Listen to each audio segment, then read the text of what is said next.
Department को 4 गुना काम करना पड़ेगा, हमारे इंडस्ट्री डिपार्टमेंट को 3.5 गुना काम करना पड़ेगा और एम्प्लॉयमेंट रेट को 4 गुना काम करना पड़ेगा। जब आप पिछले 2017 से लेकर के 2025 तक उस ग्रोथ रेट को नहीं कवर कर पाए हैं, तो आगे आने वाले समय में आप 5 साल का दावा कर रहे हैं कि 5 साल में आप 1 ट्रिलियन इकोनॉमी बनाएंगे। आप कैसे बनाएंगे? और मैं पूरी उम्मीद करती हूँ कि मंत्री जी जब भी जवाब देते हैं बहुत ही डेटास के साथ देते हैं। मैंने जिस तरीके से जीएसडीपी का 25% का डेटा रखा है, महिलाओं का डेटा रखा है, साथ में गरीबी रेखा से प्रति वर्ष जिस तरीके से लोग नीचे आते जा रहे हैं उनका डेटा रखा है, मैं पूरी उम्मीद करती हूं कि उस डेटास के साथ ही जवाब मिलेगा। अध्यक्ष जी, माननीय सदस्य ने जो प्रश्न किया है वो बहुत महत्वपूर्ण प्रश्न है, लेकिन माननीय सदस्य स्वयं तैयार करके इस प्रश्न को लेकर के नहीं आई है। उनको तथ्यों की जानकारी होनी चाहिए कि उत्तर प्रदेश ने $1 ट्रिलियन की इकोनॉमी बनाने के लक्ष्य को रखा है और भारत 3 नहीं बल्कि $5 ट्रिलियन की इकोनॉमी बनने के दिशा में अग्रसर हुआ है।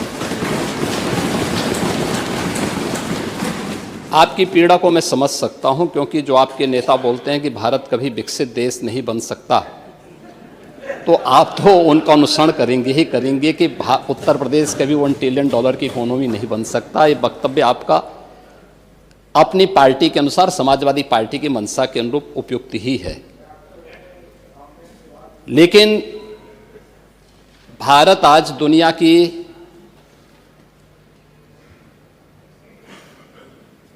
5वीं बड़ी अर्थव्यवस्था बन चुका है और 2027 में भारत $5 ट्रिलियन की इकोनॉमी बनेगा, इसमें कोई संदेह नहीं। और दुनिया का सबसे तेजी के साथ उभरती हुई अर्थव्यवस्था के रूप में सर्वाधिक ग्रोथ रेट के साथ भारत आज दुनिया की एक बड़ी अर्थव्यवस्था के रूप में आगे बढ़ रहा है। और मुझे लगता है कि 140 करोड़ भारतवासियों को इस पर गौरव की अनुभूति होनी चाहिए। हो सकता है कुछ लोगों को इसमें अच्छा नहीं लग रहा हो, क्योंकि जिनका अपना पर्सनल एजेंडा होता है वह देश के विकास को अच्छा नहीं मानेंगे। लेकिन आदरणीय प्रधानमंत्री जी की प्रेरणा से, उनके विजन के अनुरूप उत्तर प्रदेश ने भी $1 ट्रिलियन की इकोनॉमी बनने की दिशा में एक बड़े कार्यक्रम को आगे बढ़ाया है।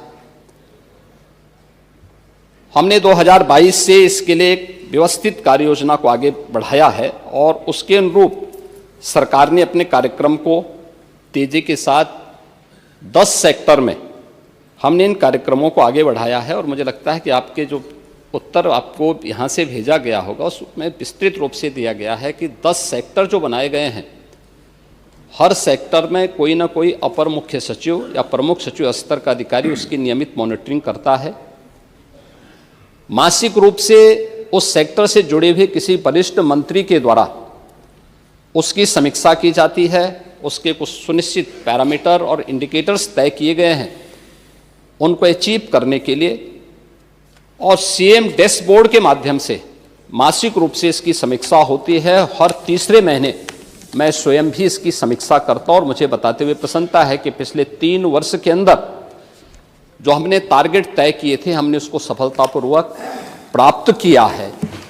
इसी का परिणाम है कि जब हमारी सरकार आई थी 12 लाख करोड़ की उत्तर प्रदेश की जो इकोनॉमी थी, इस वित्तीय वर्ष के अंत में वह 27.5 लाख करोड़ की इकोनॉमी बनकर के उभरेगी।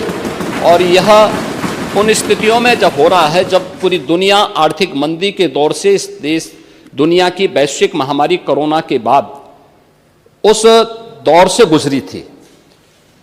मेरा यह मानना है कि जो ग्रोथ रेट उत्तर प्रदेश की है आज वह देश की सर्वाधिक अच्छी ग्रोथ रेट है। हमने जो 10 सेक्टर बनाए हैं उस सेक्टर में अवस्थापना और औद्योगिक विकास का एक सेक्टर है, जिसमें अवस्थापना और औद्योगिक विकास का भी है, एमएसएमई भी है, इसके अलावा हथकरघा और वस्त्र उद्योग भी है, आईटी एंड इलेक्ट्रॉनिक्स भी है, सिविल एविएशन भी है, पीडब्ल्यूडी और एनआरआई से संबंधित ये सभी विभाग इस सेक्टर के अंतर्गत रखे गए हैं और जिसकी समीक्षा स्वयं यहाँ पर एपीसी के स्तर पर होती है। दूसरा सेक्टर है जो कृषि और कृषि से जुड़े हुए जितने भी उसके अन्य सहयोगी संस्थान हैं, ये सभी उसके अधीन लाए गए हैं। उद्यान है, खाद्य प्रसंस्करण है, रेशम विकास है, पशुधन है, डेयरी है, फिशरीज हैं, सिंचाई और जल संसाधन और कोऑपरेटिव को भी इसके साथ जोड़ा गया है। दूसरा सेक्टर ये रखा गया है। तीसरा सेक्टर सामाजिक सुरक्षा से जुड़ा हुआ है, जिसमें समाज कल्याण विभाग से जुड़ा हुआ जितना भी सोशल सेक्टर से जुड़े हुए जितने भी विभाग हैं उन सबको इसके साथ जोड़ा गया है। चौथा विभाग नगरीय विकास से जुड़ा हुआ है, जिसमें आवास और शहरी विकास का भी है, रोजगार और गरीबी उन्मूलन का भी है, वन, पर्यावरण और जलवायु परिवर्तन से जुड़े हुए क्षेत्र को भी, इन सभी को इस सेक्टर के साथ जोड़ा गया है। और पांचवां ग्राम्य विकास से जुड़ा हुआ है, जिसमें ग्राम्य विकास, पंचायती राज, ग्रामीण अभियंत्रण सेवा, नमामि गंगे और ग्रामीण जलापूर्ति, तार, राजस्व, इन सभी विभागों को इसके साथ जोड़ा गया है। पांचवां विभाग है राजस्व संग्रह से संबंधित, जिसमें राजस्व कर और निबंधन से संबंधित, स्टैंप एंड रजिस्ट्रेशन का है, एक्साइज का है, परिवहन का है और भी अन्य जितने भी कर और करेत्तर राजस्व से जुड़े हुए जितने भी विभाग आते हैं सबको इसके साथ जोड़ा गया है। पांचवां शिक्षा का है, जिसमें हर प्रकार की बेसिक, माध्यमिक, उच्च, टेक्निकल और वोकेशनल एजुकेशन को इसके साथ जोड़ा गया है। स्पोर्ट्स को भी इसके साथ जोड़ा गया है। आठवां जो सेक्टर है वह विविध क्षेत्र में है, गृह विभाग, गृह है, कारागार है, इसमें अन्य जितने भी विभाग आते हैं इन सब को इसके साथ जोड़ा गया है। नौवां विभाग है चिकित्सा स्वास्थ्य का, जिसमें चिकित्सा स्वास्थ्य का है, परिवार कल्याण का है, मेडिकल एजुकेशन है, आयुष का है, महिला और बाल विकास का है। और 10वां सेक्टर है जो सर्विस सेक्टर है, टूरिज्म का है।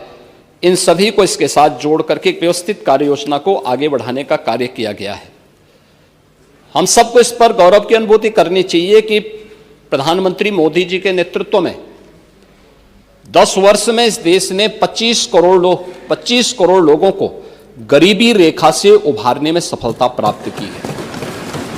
और पिछले 8 वर्ष में हमारी सरकार ने 6 करोड़ से अधिक लोगों को गरीबी रेखा से ऊपर उठाने में सफलता प्राप्त की है। ये चीजें दिखाती हैं कि हर एक सेक्टर में बदलाव हुआ है और उन्हीं को ध्यान में रख करके उत्तर प्रदेश की इस पोटेंशियल को आज जिसको देश और दुनिया देख रही है, महाकुंभ के इस आयोजन के साथ हम जोड़ के देख सकते हैं। अकेले महाकुंभ का एक आयोजन उत्तर प्रदेश की इकोनॉमी में 3 लाख करोड़ रुपए से अधिक की ग्रोथ करने वाला है। महिलाओं पे स्वावलंबन की दिशा में जो कार्य हुए हैं, अकेले उत्तर प्रदेश पुलिस भर्ती में 20% भर्ती अनिवार्य रूप से महिलाओं की हुई है। हर एक सेक्टर में उन्हें रोजगार के अवसर प्राप्त हुए हैं। तो ये कहना कि उत्तर प्रदेश कभी इसको अचीव नहीं कर पाएगा, आपकी दुर्भावना हो सकती है, लेकिन सरकार की सद्भावना है कि उत्तर प्रदेश 5 वर्ष में इसको, इस टारगेट को अचीव करेगा। और 2029 में जिस उत्तर प्रदेश के इस संसाधनों से भरपूर उत्तर प्रदेश को, प्रकृति और परमात्मा की कृपा से ओतप्रोत इस उत्तर प्रदेश को, जिसको आप लोगों ने, समाजवादी पार्टी की सरकार ने और विपक्षी दलों की सरकार ने देश के बीमारू राज्यों की श्रेणी में खड़ा कर दिया था, देश की 6ठी 7वीं अर्थव्यवस्था के रूप में खड़ा किया था, पिछले 8 वर्ष की डबल इंजन सरकार के प्रयास से दूसरी बड़ी अर्थव्यवस्था बना है। और 29 में उत्तर प्रदेश $1 ट्रिलियन की इकोनॉमी भी बनेगा और देश की सबसे बड़ी अर्थव्यवस्था भी बनेगा। इस बात के लिए मैं पूरे सदन को आश्वस्त करता हूं। किसी ने सच कहा कि महाकुंभ में जिसने जो तलाशा उसको वह मिला, गिद्धों को केवल लाश मिली, सुअरों को गंदगी मिली,